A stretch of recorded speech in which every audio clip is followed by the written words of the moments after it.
Lords of the Fallen is a challenging Souls-like game from developer Hexworks and published by CI Games. Here at Prima Games, we're working hard to provide you with guides for everything you need to be successful in Lords of the Fallen. After finishing the tutorial and exploring, you'll soon run into Pieta. In this guide, we'll share some best practices for defeating Pieta. Pieta is the first major boss you'll find in Lords of the Fallen, and she has an arsenal of devastating attacks. But with some knowledge and possibly the help of a summoned friend, you'll be on your way to the next major area in no time, probably after a few deaths. While she only has one sword, it beams with radiant energy and has massive reach. She can summon a single sword that will stab the ground in front of her and create a series of explosions that follow you. Don't dodge this one too early or it can curve enough to hit you. She can raise her sword into the air, suck some power into it, and then deliver a powerful beam that can kill you in one hit if you're not ready. It also has a surprisingly fast animation, so do not wait too long to dodge after she absorbs the power. She has a series of slashes that she can chain together up to 4 times but can stop them partway through. She can also end this chain of attacks with a jumping slam attack. She can also do the slam move as a solo attack to close some distance. Thankfully, she has a long pause after the slam attack, so it's a great time to run in and get hits without fear of instant retaliation. Several of her attacks look similar, so caution will be an ally in this fight. When she's doing these attacks, be aware that her sword is so long it can still hit you when you're behind her and she's attacking someone in front of her.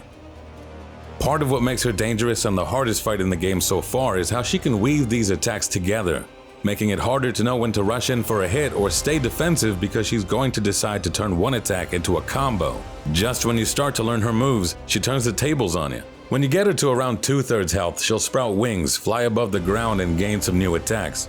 Don't try and attack her during this transformation because your attacks deal no damage. She'll always start phase 2 by flying to the end of the arena and dashing forward. This creates a ceiling of radiant spikes that fall a moment after, but this attack is all show. Stick to one of the outer thirds of the arena and you'll be safe. She has swiping attacks similar to those when she was using her legs for walking, but her wings give her more mobility. She'll fly closer to her target to close the distance, so don't treat these attacks the same as phase 1. Her arsenal of new moves continues with the ability to summon a phantom version of herself that will do a ground slam attack. Thankfully, it's fairly easy to dodge since you know it's coming and she'll do the same attack after, giving you the chance to hit her during the cooldown. She can also summon 2 phantoms that fly out to her sides and do the blast of energy ranged attack. Like her solo version of this, the beam shoots out very quickly, so be ready to dodge. Pieta is vulnerable during this animation, so if you've got ranged weapons, now is an easy time to use them for a few free hits.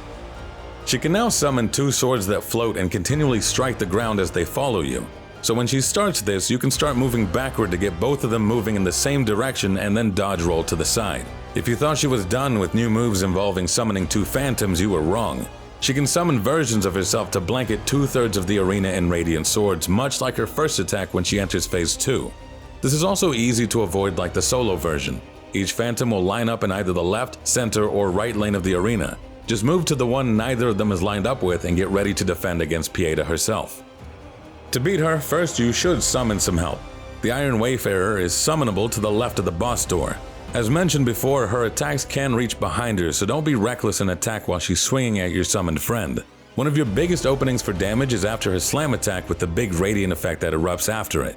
You can also do a small amount of damage by hitting her with ranged attacks while she's far away, which is more frequent in stage 2 due to how much she flies around. The combo attack or fully charged heavy attack are best to do after her radiant slam attack since it has a long cooldown. Because she can chain multiple moves together, don't engage with her if you're low on stamina. It's better to wait until you're full. While uncommon, she also has a grab that can do serious damage. This also has a long cooldown, so that's another chance for a heavier combo attack. So keep this in mind. Don't engage without stamina, commit to big attacks on her long cooldown moves, and don't stand behind her and expect to not get hit. Get in small single attacks when you can to wear her down, and you'll be on your way to the next fight soon, though probably not before a couple of deaths learning her moves. Make sure to subscribe to Prima Games for our continued coverage on Lords of the Fallen. And if you have your own strategies for beating the bosses, let us know in the comments.